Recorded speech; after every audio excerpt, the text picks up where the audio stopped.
Well, hello there. This is Nancy Lohr, and we are reselling into retirement. And this channel is about people who are either retired or they're about to retire. They're 55 and older. And what we do is talk about people's day to day successes, trials, and tribulations in the world of reselling. And it is much different being 55 and older because you're at a different place. So we really want to talk about that a little bit. And today I have someone who had just retired from her job, Kathryn Hangrud. And Kathryn is newly retired, like I said, and she's got a few things to share with us about her reselling business. Kathryn, thanks so much for being my guest. I really appreciate it. No And problem. I'm happy to be here. yeah, that it's great because I was just really intrigued when I heard that you had quit your job, either quit or retired, and just kind of wondered how long have you been reselling part time while you were working, and what prompted you to make the move? Well, that's a good question. It's kind of a funny story. I've been reselling for about 7 years, and my mom had passed away. That's not the funny part. That was devastating. But my father had passed quite a few years before that, and so we had their estate to settle, my sisters and I. And we were trying to decide, do we do an auction? Do we do a estate sale? We decided to do an auction, but my mom had some things. I've gone to quite a few auctions. I've always liked going to thrift stores and auctions and rummage sales. And a lot of my home when my kids were young came from thrifting finds. And so I knew that when there's an auction, the things that the auctioneer might think isn't going to sell very well, they might just lot it all together in a box, like a box of handbags. And my mom had some nice leather handbags, and I thought, well, maybe I'll just take a couple of the bigger ones, try to sell them on eBay, and it rather than putting all in one box for $5. So I took a handbag and I took some pictures of it. Had no idea what it was doing. It probably took me half an hour just to create the listing because I wasn't familiar with any of the fields. And so I sold it, and it was a fairly easy process. So I thought, well, I wonder what else like really sells on, if handbags is kind of the thing to do on eBay. So I went on YouTube and I just typed in eBay reselling. And the first video that came up was a video of a woman who strictly sells plush. And so she was going through plush items that she had sold. And I didn't even know they were called plush at the time. We call them stuffed animals. Animals. So, yep. So I was like, wow, you can make money selling old stuffed animals that kids have had their germy hands on. Are you kidding me? I was just shocked. So I went to the thrift store and I bought one stuffed animal. It was a little wind up turtle. I bought it for a quarter, put it on eBay. It sold for $25. Then I was hooked. I made 25 cents into $25. That's awesome because at the time I was teaching full time. My daughter was still in high school. My son had just graduated. And I know this is kind of a long story. I apologize. But my son had just been diagnosed with type 1 diabetes. My daughter has a number of medical issues. So we were getting some medical bills that were crushing us. Because as a teacher, and my husband is a mechanic, it's not like we were bringing in tons of money. And so I thought, well, this will help alleviate some of those medical costs if I do this on the side. So just so happened that my daughter had a softball tournament in the cities, Minneapolis, St. Paul. And while she was at practices and warm-ups, I went to some neighboring suburbs, and there was one that was having a citywide rummage sale. And I just filled my van with stuffed animals. And when I say filled, like you open the back of the van, you can't see to the driver's seat, just to the top filled with stuffed animals. I knew nothing about stuffed animals. I didn't know which one sold. I didn't even know how to do the research. I just thought, well, stuffed animals sell. So I bought every stuffed animal I could find that I thought was cute. My husband joined us the next day and he was going to put a suitcase in the van. And he opened up the back and this big fat stuffed pig came rolling out from the top of the pile. And I said, I'm going to sell stuffed animals on eBay. And he put his hand on me and he said, honey, I don't know if this is like a grief thing, but maybe we shouldn't buy any more stuffed animals for a while. And I think he thought it was just absolutely nuts. And I started selling them, and then you know how it goes. You get hooked and you learn more and you watch more videos and you start to become an everything seller, and then you niche down, and that's how I got started. And it was helping to pay the bills, and teaching was getting just worse and worse in terms of stress. And then 2020 hit and I was like, I think I can do this full time. Wow. Wow. So your life changed. I mean, 2020 changed life for many of us because the world changed. We're, trying to navigate through the world after 2020 has changed dramatically. And some of us, we just don't want to participate in it, and it depends on Yeah. what age you are too. Sometimes, let's face it, I mean, we're not as flexible as we used to be in some ways. I mean, in other ways, we change, but I think it's changed us, for the better in a lot of ways. It's like, okay, I just don't want to put up with this and I want to be happier. I think we're more willing to take that chance to be happy. Absolutely. I think I was already stressed with teaching because teaching just had changed anyway. But with the advent of the coronavirus worldwide, it pushed me more because the stress became unbearable. And it was like, why would I want to live my life like this when I can do something that I really enjoy and do it from my home and make money doing it? Why would I wait? So I didn't. Well, congratulations. I mean, it's a big step, and I'm sure it was a really stressful step in making that decision because we're walking away from an income that it's the same every week. Mhm. We can count on that, for good or for bad, for good or for worse, or better or worse, whatever. We can count on that income. And now we're going to something that is unsure. Um, but as long as you do the work, the money is going to be there. But sometimes it can be really flexible. And going from what you do to the reselling world full time, I'm sure has been. It was hard because in teaching, you have a very structured schedule, like your kids go to lunch at 12:18, not 12:15, not 12:20. You should be walking out the door at 12:18. And sorry, my dog is barking. I don't know why. And then you go to this very unstructured day that you have to structure yourself, and that makes it really difficult. Oh my gosh, I did not plan for that. I'm sorry. She sees something out the window. That's okay. I'm waiting for my cat to start screaming because she's old and I forgot to feed her. But she's eaten like 8 times this morning already, so waiting for that to happen. So it's really hard to structure your day. Ruby, shh, sorry. Really hard to structure your day. And then the harder part, oh my gosh, do you want me to pause? Yeah, I mean, you can, yeah, go ahead and take care of whatever you got to take care of. Okay, hold on.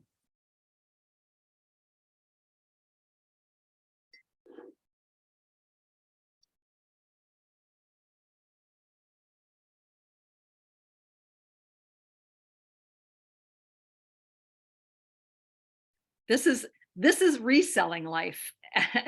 This is the way it is. This Sometimes, is the way it is. when Here. you're working from home, things come up, and that's just the way it is. And that's it. It puts it into a whole other perspective on trying to structure your time and trying to have uninterrupted time versus, because when you're at home, and I'm sure you experience this, my husband is just like, oh, she's home, she's working, but I mean, she can do errands for me, and and I'm like, Right. Oh, my husband was like that no, too. He no. was like, he was like, well, as long as you're home, can you go to the DMV? Because I'm not home. And I'm like, okay, but and you want to say I'm working. And he's a very black and white thinker. And this was what I was going to say earlier. One of the hardest changes, I think I would have made this change much sooner had I not been married, because you have to consider everybody else that it affects.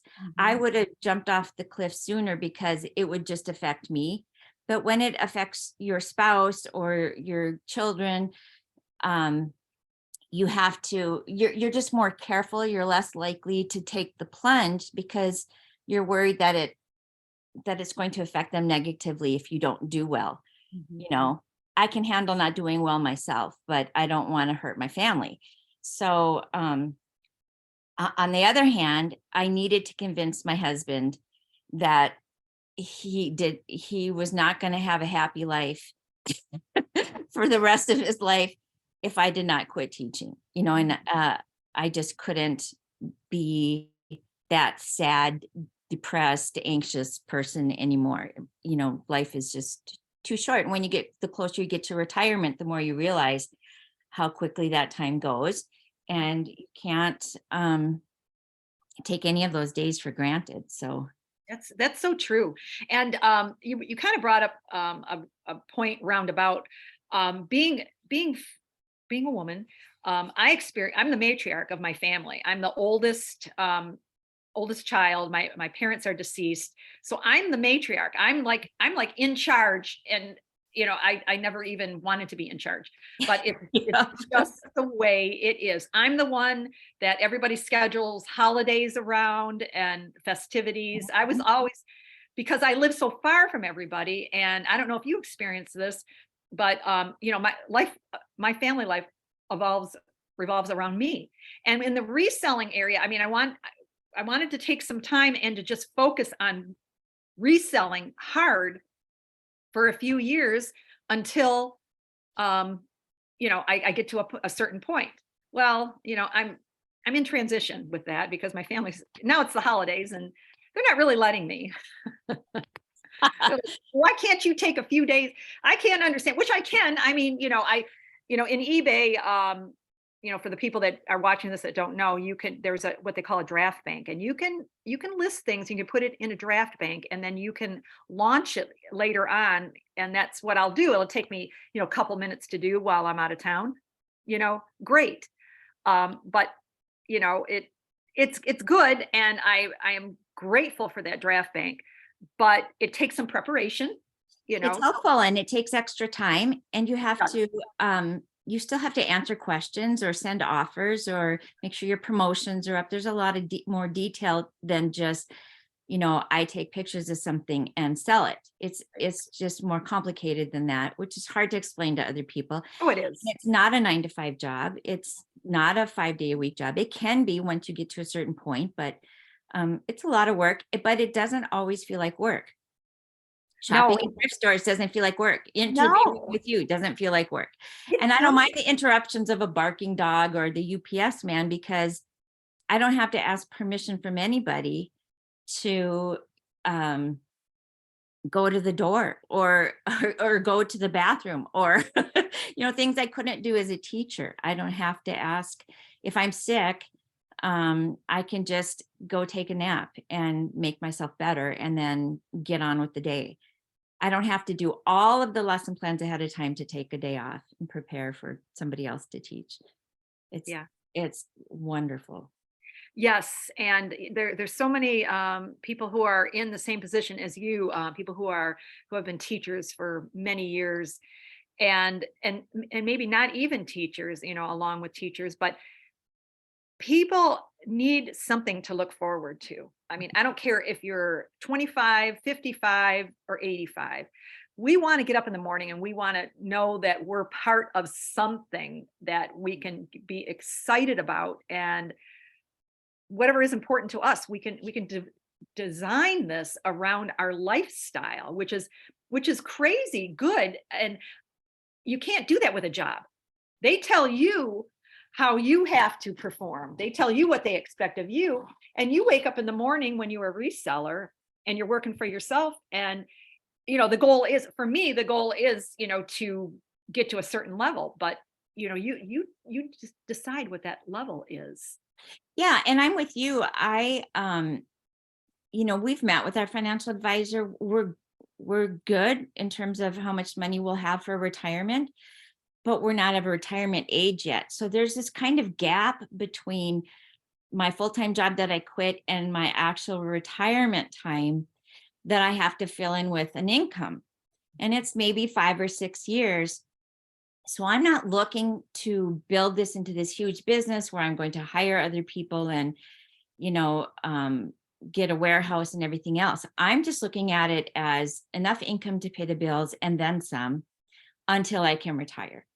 And then once I get to retirement, we'll be okay. But some people might be looking at it as income for retirement because they're about to retire or they just retired and they need something to do and it's fulfilling. And and if you like to learn, it's a wonderful job because there's so much you can learn about any one niche or product area. And yeah, I love it. I love it too. And I think it's important to have that structure because, you really don't know what is valuable, what is worth. It takes some research to get to a point where you're making money, and the goal is to make money. But I think it takes some research. It takes, like, we have joined a group of people with reseller Nirvana, Okay. and Chris and Tech, who spearhead the group. They have just an agenda of learning tools and processes that are just unbelievable. Yeah, And the resources that you can tap into, you would never think about, but they're you've got everything amazing. there to make your six-figure income. Yeah, Or, at whatever level you want to. I mean, you can go as big or as small as you want, but yeah. And they're there to help you. oh yeah. And I know I've never seen people who are so gracious and just usually gurus are, you can't touch them. I mean, they're unattainable. Yeah. They're somewhere else. They've gone off to Tahiti, and they're just, saying, And you always feel like they're holding back a little secret yes, nugget or a little bit of yes, information that they're not quite secret willing to share. sauce. We call it the And secret yeah, sauce. and Yeah. Chris and Tech aren't that way. They're as open as they can be about their process and their failings in the past. And they're saying, we already did this and we made these mistakes and we don't want you to make the same mistake. So do this. And it's so helpful. I've never joined a better group. And I feel like the whole group are kind of like coworkers. Mhm. Even though I've not met any of them in person, I feel like we're coworkers and we're kind of all working for the same goal. Yes. But and we can help each other, but at the end of the day, we're doing our own thing and in our own little offices. Yeah, that's why I started reselling into retirement, um, in a sense, because a lot of people in the group, there's not as many people that are the 55 and older, versus 55 and younger. And even though, I feel like in a way they're on a different trajectory than I am, in not in all ways, but in some ways, because like you said, I don't want to. I may end up having a warehouse. I don't know. My husband is, talking about, I'll build you whatever I want, because he's that kind of guy, and he's got his own sawmill, in the Oh, in the yard. So he's like, I'm ready to do whatever you want to do, but it's the time factor. But I guess what I'm getting at is, I don't. That's not my ultimate goal, but it could be. And being that I'm 65, or going to be 65 this week, I mean, it's just it's a different agenda, yeah. and And also, you just get to the point at this stage in our lives, most people are trying to get rid of things and downsize because the kids are gone. absolutely. And so to Oh, think of filling your home with a bunch of stuff is overwhelming. And And yet I do it because I know it's going to sell, and I'm getting better at selling and knowing what will sell and what won't sell. But I'm not of the mindset to want a warehouse full of things, because I feel like, oh, that would be a burden to my kids if I passed away, having been through the experience of my parents passing away and having to deal with their stuff. You start to realize that you don't want to have them have to deal with all of your stuff. Oh, you bring up such a huge point. And that's something that, people in their 20s, 30s, and 40s, they don't really think about. Yeah. And why should they? I didn't, I wouldn't Right, have I thought didn't about that. either. I wish I had done this 20 years ago, because I would have been a millionaire right now. Yeah. But, because I had that kind of energy. But at some point you wake up, and it comes a time where you wake up one morning and you say, oh my gosh, I feel like somebody beat me with a bag of oranges. Yes, Oh, absolutely. You just don't realize, like, my body aches. And you, I've heard older people talk about that. When I was younger, they would just felt aching. It's like, oh, because you're getting old. But now that it's happening to me, it's like, well, I don't feel old mentally. I feel like I'm still 12 some days, but I I act like I'm 12 some days, but my body is telling me differently. It's saying, it is, yes. Advil. And you've got to take that into consideration. I'm very health conscious. I try to eat as healthy as I possibly can, and I do a great job compared to a lot of people. But then you have to think about, like, your significant others, your family members. There's people that are not in good health either, that they just need your help. They Mhm. just do. My husband, he's 5 years younger than me, and he's a lot worse off than I am as far as health is concerned. But that's his choice. Right. We can't make people do certain things. They just have to. That's their lives. No. And it's But hard. we Like I was have to saying be there earlier, for them. it's hard with a spouse because, we had to have the talk about, I'm not going to bring in as much money that first year as I did teaching. Plus, I don't have the benefits. I don't have the health insurance. I'll have to be on your health insurance. I don't have the monies that I'm putting into retirement. And so what we have will be what we have. And that was a tough conversation, because if it had been just me, I would have just jumped. And a lot of people say, don't quit your job until you have, 6 months pay built up, and you have, your big bills are paid, and so on. And I couldn't do that. I would never have gotten to the point on a teacher's salary with the medical bills that we had. I would never have gotten to the point of having 6 months salary saved up. And so I just needed to take the plunge. And I told my husband, I said, I've never let this family down. I'm not going to let this family down. I'll work at 3 McDonald's if I need to, but I cannot continue teaching. I cannot go back to teaching.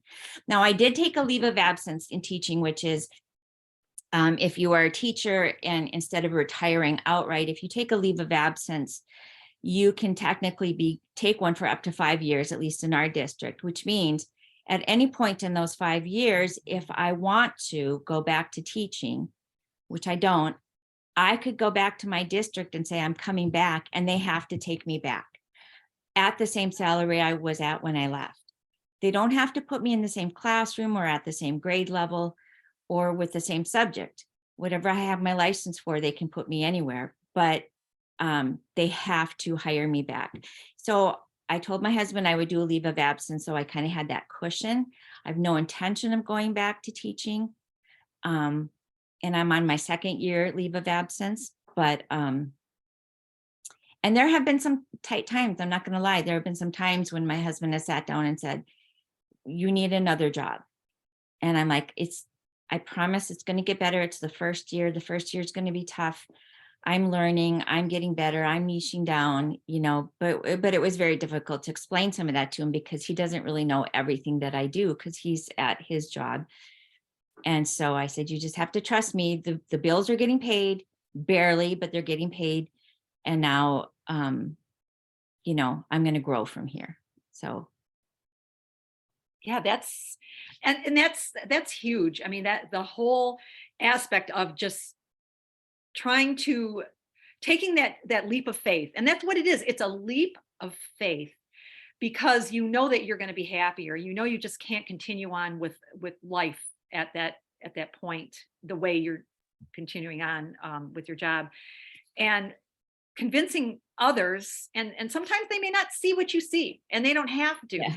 but they have to take that leap of faith too, you know. And as I think, as long as you have that burn inside of you, that I'm going to do this, I am going to do this, and nobody else lives my life, nobody else is in my body, they feel what I'm feeling right now, and I'm going to do this no matter what.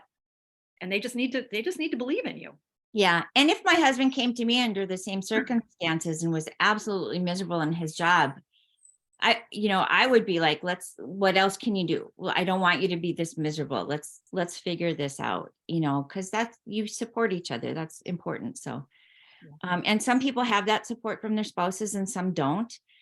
Um, I can't say that my husband was like, whatever you need, because he's very black and white.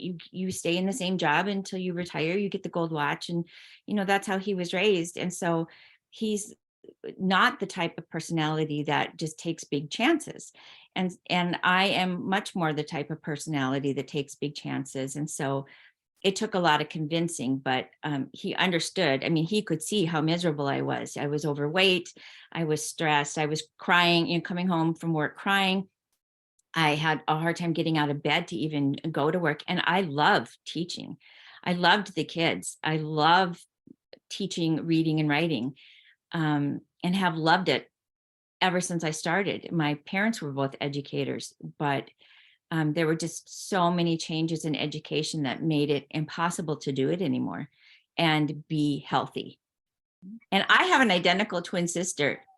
And she called me one day and she said, do you know what our life expectancy is? And I'm like, no. And she said, 28 years. She goes, that doesn't seem like much, does it? And I said, no. And I also remember thinking, when I turned 50, I thought, it could be that I still have only lived half my life. I could live to 100. But when you turn 51, I'm not going to live to 102. When you turn 52, I'm for sure not living to 104. So it became this awareness of, I have definitely lived more than half of my life. Mhm. And seeing that perspective of time was like, yeah, I'm not going to teach anymore. I need to be happy.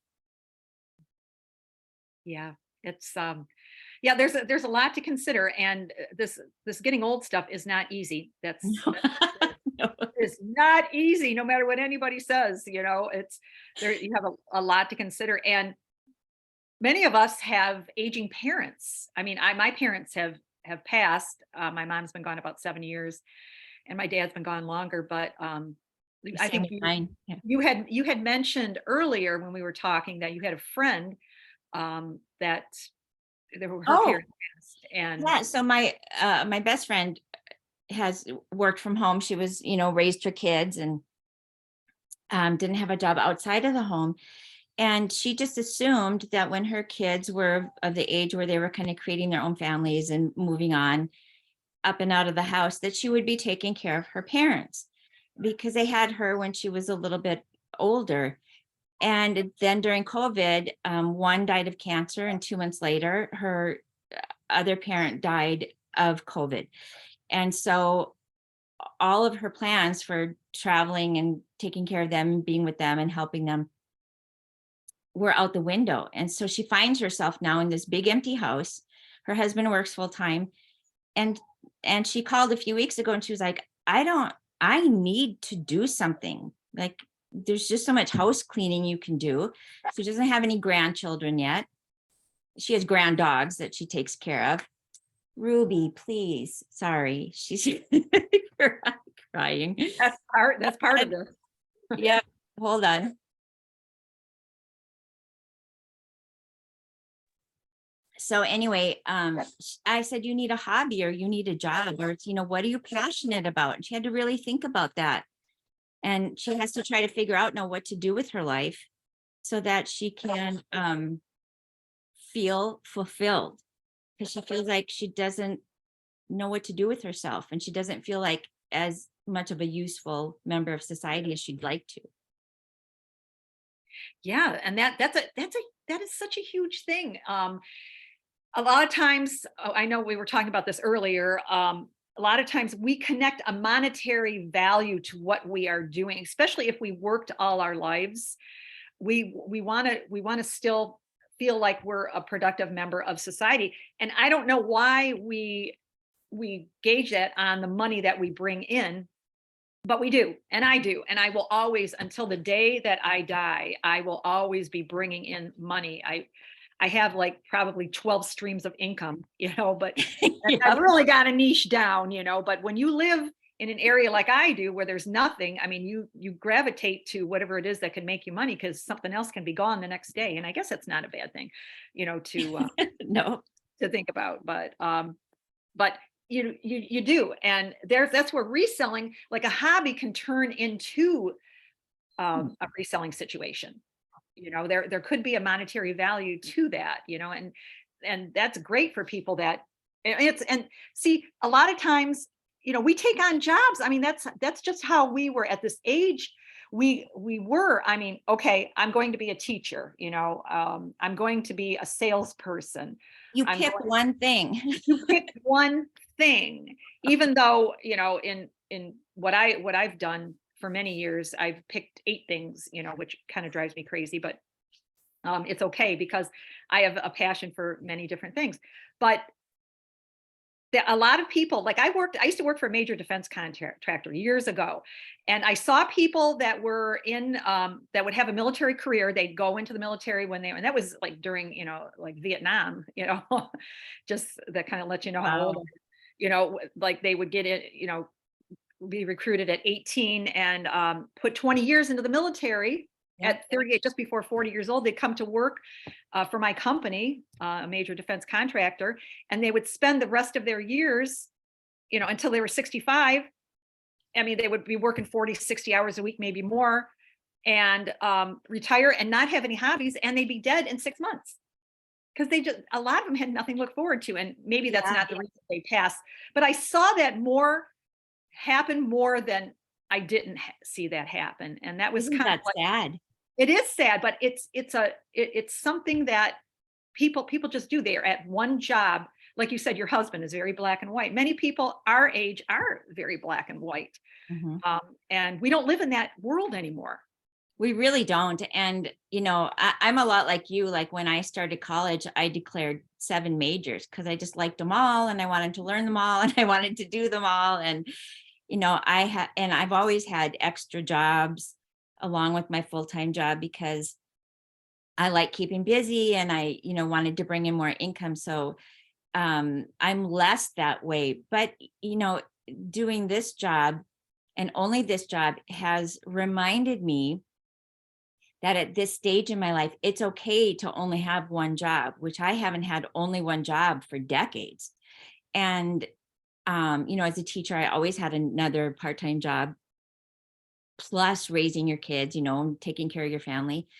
And um, I've rediscovered things that I was passionate about that I just didn't have time for before. I've rediscovered painting, which I wish I had rediscovered sooner because I just absolutely love it. And there are other things, piano playing, that I can spend more time doing. And so it just affords you the opportunity to focus on yourself a little bit more as well as your family, and be more passionate in your life about things other than your family.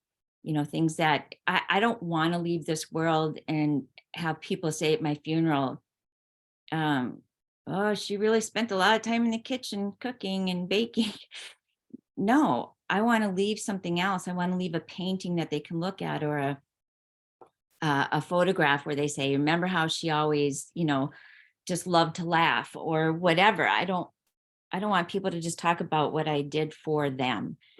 And I want to leave something else, something of me in the world. And so and this job can be hard. I'm an introvert. When you're going out in the world, your parents prepare you by saying, be nice to people, but they don't tell you that you might not like most people. You might be one of those those persons that just is like, I I just sometimes have a hard time liking people.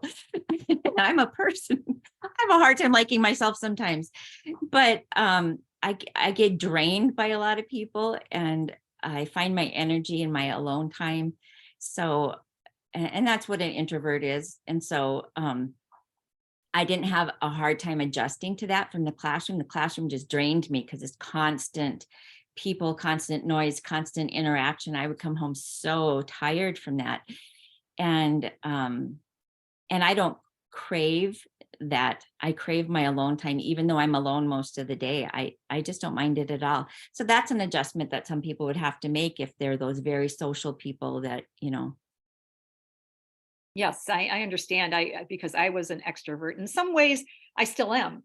But I don't like being in front of a huge audience. I love one-on-one. That's why I love these interviews, because I mean we can just sit and talk, and it's just like you and I, even though people are going to be watching this. But I think in the last couple of years the world has changed so much.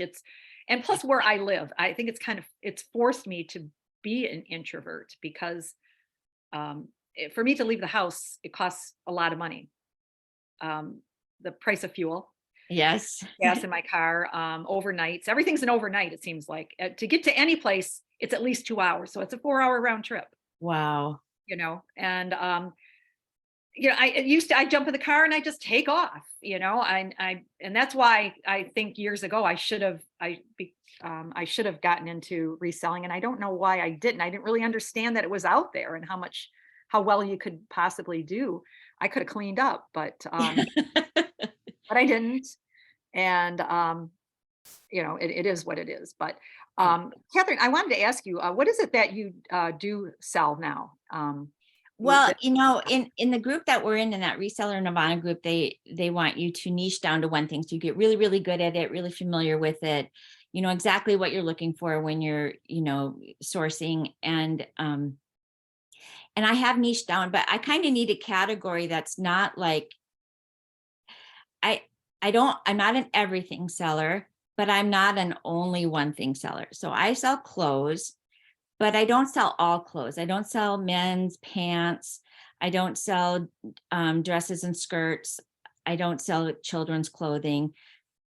That's not to say I don't have those things in my closet, because I've had those things around my house and I want to get rid of them, but I don't look for them when I go sourcing.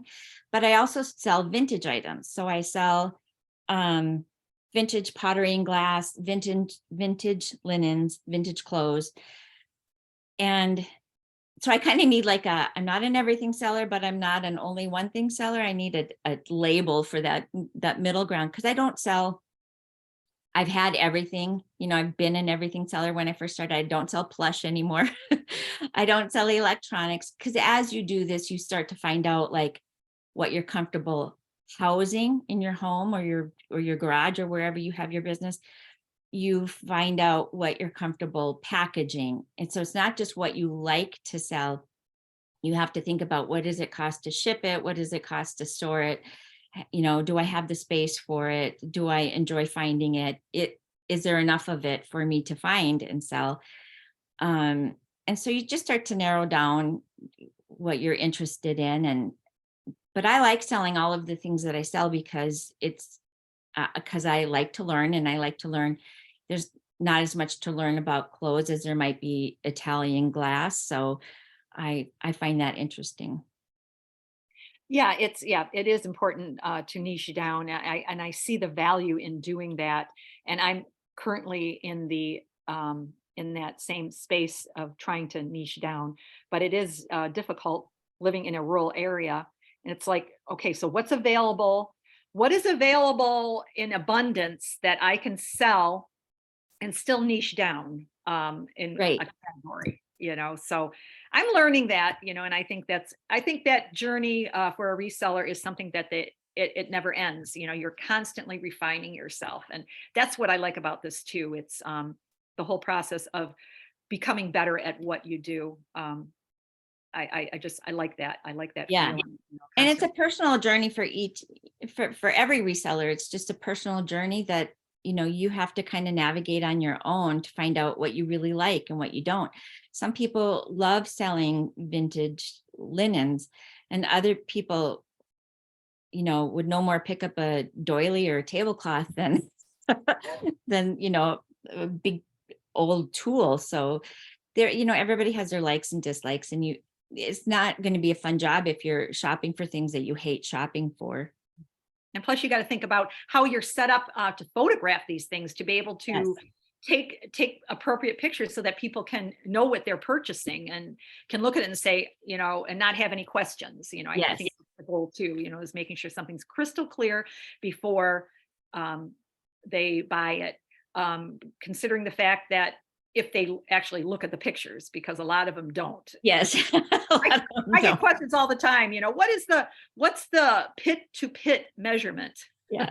And I Like, say, it's in okay, the pit to pictures. pit is the same thing as chest, as Yeah. a chest measurement. So this is what that is, and it's picture number 9 of 12, Yep. try to educate them a little bit. But anyway, we're going to wrap it up. This goes on. Zoom is going to cut me off at some point, so I didn't want to be talking and all of a sudden, boom, we're done. No But problem. is there, do you have a YouTube channel or anything that you want to personally promote? I should have asked you that before. I don't. I've thought about doing YouTube, but I want to get my I want to make my schedule just more concise before I add anything to it. Otherwise, I feel like I'm just going to muddle it up. So, and I want to make sure that I can be consistent with it. So I don't have a YouTube channel yet. I like to spend my extra time now painting because I'd like to get into selling my paintings at some point. So I don't even have a website for those yet. So Do you have like if somebody wants to know more about your journey or about, if they're a teacher and they want to make that transition and just ask you some questions? I mean, do you have a I have an email, my business email. okay, because so we can put that in the comments below. Yep.